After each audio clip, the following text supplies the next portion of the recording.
Good evening, I'm Hannah Zettel. Thanks for joining us tonight. Last Friday, a high-speed chase with police ended in an officer-involved shooting in Rockford. The suspect, Tyrus Jones, was shot 3 times.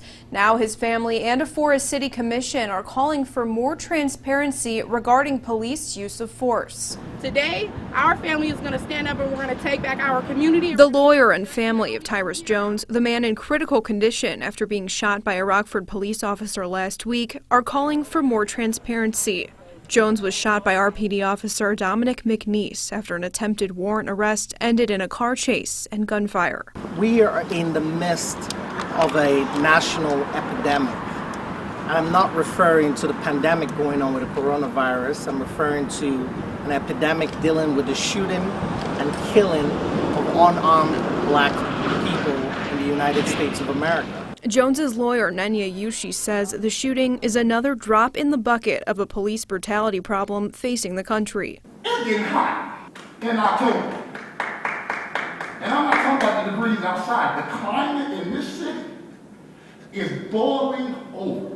Rockford's Community Relations Commission echoing that sentiment Thursday when the group finalized use of force policy recommendations for the city's mayor and chief of police. Our department does an excellent job of training officers. We've got a great training division. Commission Chair Todd Burton says the group wants updated use of force guidelines for police officers. Currently, our use of force says reasonable. We want it to be reasonable, proportional, and necessary. That's the buzzword of our policy. Reasonable is not enough. The commission outlined recommendations by looking at broad policy issues rather than any individual use of force case. The group has also asked Rockford Police Chief Dan O'Shea to provide an update on any changes that may be made at the next commission meeting.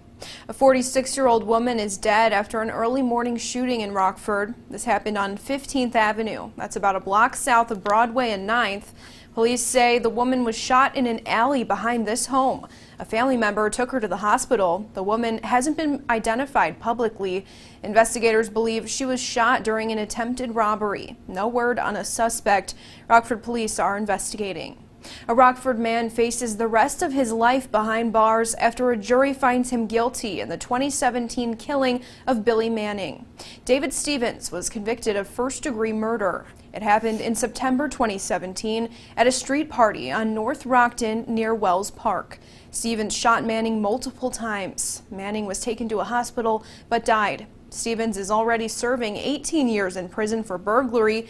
He's due back in court October 15th. 2 kids and an adult are seriously hurt during a morning house fire.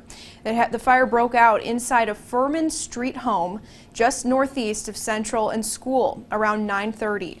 Rockford fire crews found flames coming from the 2nd floor. Several family members had already gotten out. Firefighters rescued a young child found laying in their crib.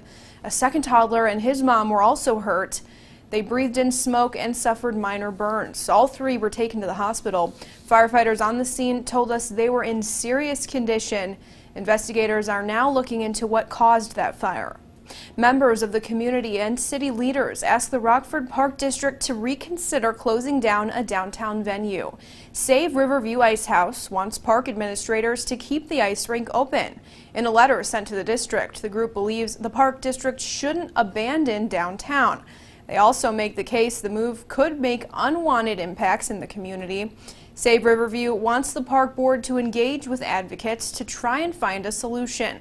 Park district officials say the rink is outdated and requires major updates. The park district outlined a recommendation to invest money at Carlson Ice Arena instead, combining the rinks. The decision could take years. Rockford's mayor and other Illinois lawmakers call on the governor to reopen indoor dining in our region. Mayor Tom McNamara, along with Democratic and Republican representatives from the area, sent letters to Governor J.B. Pritzker. They asked Pritzker to move Region 1 from Tier 2 to Tier 1 status. The change would allow restaurants to serve diners indoors at 25% capacity. Staying in Tier 2 would mean many owners would be forced out of the business that the letters claim. It also points to upcoming cold weather and says outdoor dining will no longer be an option. A drop in the region's 7-day positivity rate would help get diners inside as well. Right now it sits at 8.8%. That's the highest it's ever been. In the region, Winnebago and Whiteside counties lead the way. Both are hovering around 10%. Carroll County has the lowest at 1.9. This is the 11th day in a row the region's positivity rate has been over 8%. If it stays there for 14 days, the state could put more strict mitigation measures in place. Well, if you're still waiting for your mail-in ballot, you're not alone. It's been 2 weeks since they were sent out in Winnebago County. County Clerk Lori Gummo says there's no reason to worry if you're still waiting on your ballot. She says more than 15,000 people in Winnebago County applied to vote by mail. Many post offices are still playing catch-up. Just imagine if everybody mailed their Christmas cards all on the same day. It would be that same type of, overwhelming. The Postal Service, just like election authorities, we have never experienced. In Winnebago County, you can track the status of your mail-in ballots on the County Clerk website. COVID-19 means no fall commencement and more changes for students at Northern Illinois University. December grads will not get an in-person ceremony. A virtual ceremony will take place instead. Spring semester will be a week shorter, too, after eliminating spring break. Students will get 2 3-day weekends instead. Administrators say the change will cut down on travel-related exposures. Spring classes will follow the fall model as well, with a combination of online and in-person classes. A first-of-its-kind program will prepare students in Beloit to enter the workforce. It's a year-long apprenticeship at the Beloit Frito-Lay. Students will get to experience different jobs all over the plant. Over 30 students applied, only 3 were selected. A Beloit High School junior tells us he's excited to get started. I just wanted to try something new. It's a great opportunity for me to take and see, because most people don't have opportunities like this. If this program goes good, I think I will be able to stay there if I enjoy it enough.